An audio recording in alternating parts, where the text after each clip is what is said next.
If Koopa shells and garlic smells aren't your cup of tea, then you should try Fast Fusion. Fast Fusion is the next entry in the Fast series from Shinen, and much like me playing Breath of the Wild at the Switch 1 and 2 launch, I find myself playing Fast at both launches too.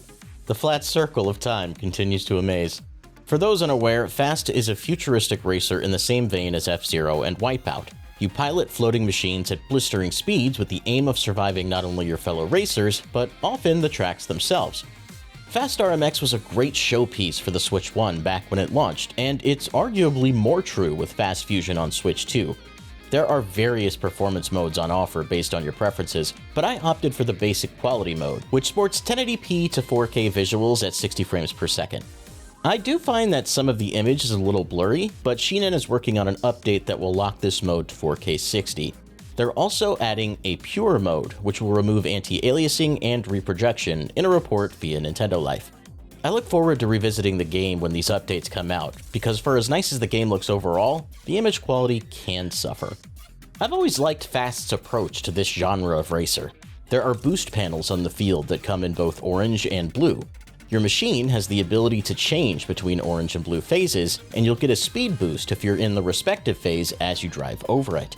You can also boost manually by collecting coins to fill your boost meter.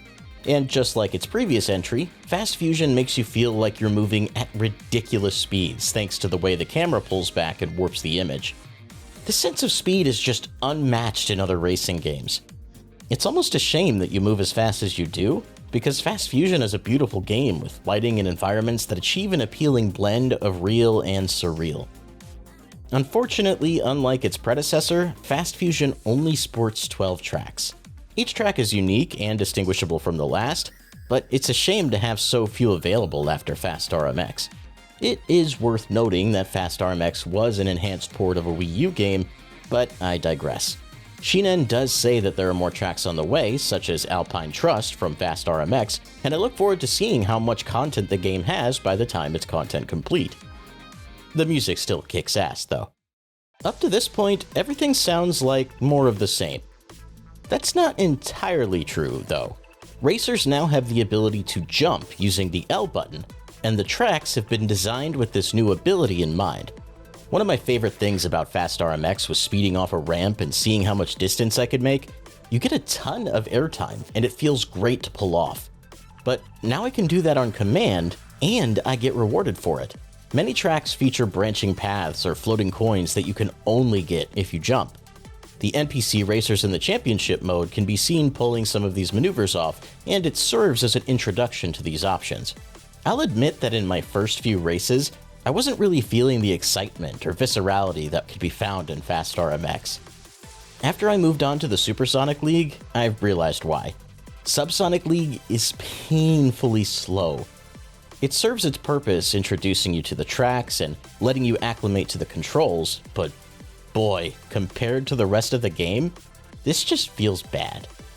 My memory could be foggy, or perhaps I'm just used to faster speeds, but I don't recall Fast RMX feeling this slow at the beginning. Ultimately, this is a minor nitpick, as once I started the Supersonic League, the gameplay and sense of speed really started to set in. And it feels so good once it does. Once you start getting a handle on races and performing micro-adjustments to hold a good line and perform shortcuts, it becomes so rewarding to play. Looking through all of my footage, I see a significant improvement in my gameplay. I also noticed that the NPC racers in championship mode can get so far ahead of you that it seems hopeless that you'll ever get first.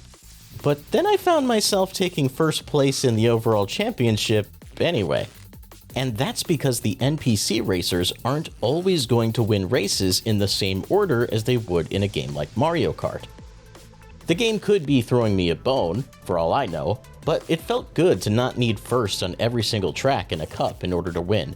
And by the last track of most cups, I found that I was the racer that was too far ahead to catch up. Whether it's skill or placebo still has me unsure, but I don't think I care. It's fun. Superhero mode took me by surprise, despite being a returning mode from Fast RMX. This is basically the equivalent to Death Race in F-Zero. You can't crash or you're out. You're donezo, dead. Your boost meter also serves as your life bar. so the race becomes more about balancing your HP with your speed. The track designs really shined for me in superhero mode. The need to understand each track in order to get the coins to fill up your meter is crucial, and it demands a completely different type of play to succeed at. Death Race in F-Zero doesn't feel quite as tight to me, but in Fast Fusion, I think it's perfect and essential. You can play each of the tracks one at a time rather than in a Grand Prix, and while I find that less daunting, I do wish there was an option to play like this in Championship mode. Local multiplayer is available, but unfortunately there's no online mode this time. I remember online lobbies in Fast RMX drying up pretty quickly after launch, so if I had to venture a guess, they decided not to dedicate resources to the mode. It's understandable, but a shame regardless. That being said, you technically can play online thanks to GameShare, and I tried it. It was awful. I was wired to my internet and connected to Steve, who was wireless at the time, mind you, and the bitrate was so low that I could barely make out what was going on. The input delay also made it too hard to control my vehicle effectively. I also had to connect to Steve rather than the reverse, because for whatever reason he was unable to join my GameShare session. That could mean that there were issues with the internet at the time, so just to be sure, I also GameShared with Daniel, who was also on Ethernet like me. And he seemed to think that the experience was perfectly playable, and here's some footage of that in action. There is a little bit of input lag. He was also playing through OBS, so there's going to be some input lag there as well. You'll also notice that each of us get our own dedicated fully 16:9 view of the game. For a game as technical and beautiful as Fast Fusion, this is really impressive. At the end of the day, I'm just not sure this game is the right vehicle for this feature. So we've talked a whole lot about the fast in Fast Fusion, but what about the fusion part? New to Fast Fusion is the ability to literally fuse your machines together to create new ones. Going into the game, I didn't think I would care for this at all. And I was wrong. This is sick. The machine you create combines the names and companies of your donor machines and takes elements from both visually when crafting its final design. The resulting machine also gets a pretty substantial performance buff, and these are broken down in letter grades from C to A++. At least I think it ends in A++. I haven't encountered anything higher yet. You can use the coins you earn from racing here in the Fusion shop to buy new base machines and fuse them together. I rushed the shop after every cup to see what I could create. And when I thought I was close to getting every combination, I came to a realization. Not only do the two machines you pick matter, but the order in which you pick them also matters. That means any two machines can have two different outcomes. That's insane! The Fusion History option shows you all the machines you've created, and the list caps out at 210! 210 machines plus the base models? What in the world are you guys at Shinen doing? This is ridiculous! If you want to try a new combination, you can dismantle your machines for a partial refund and try something else. You can quickly rebuild machines you like from Fusion History too. My only gripe is working through what you've made and what you haven't isn't clear from the Fusion page. You also can't fuse machines that are currently being used in a different Fusion. I wish that all of my machines were just available, including the base ones. I don't want just the best machines, I want all of them. The Vulcan Capital machine returns from Fast RMX and is still a very obvious homage to Captain Falcon. Only now you can create tons of extra machines using it. Seriously, Nintendo, just let Shinen make an F-Zero. They clearly love the series. I also think it'd be neat to use any machine design you've created as a skin on any machine you want, since there's so many available. Maybe you like the design of a technically worse machine and you still want to use it. I'd love to have that as an option. The higher level machines that you can create do give you an advantage in championship mode, so it's nice to see your creations actually have some impact on the races.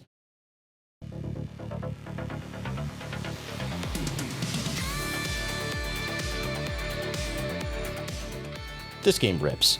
I wish it ripped with online multiplayer, but it rips. And I can't wait to see what updates come to the game, but do wish there was a bit more to chew on here at launch. That said, it only costs $15 on the US eShop and is a no-brainer for Switch 2 owners looking for a more challenging racing experience. Shinen always bring it, and they brought it here. But make sure to subscribe to GBG for all the Nintendo Switch 2 news, reviews, and everything in between. We've got a lot more to come, and you don't want to miss it. But until then, keep the games good and the vibes greater. Bye now.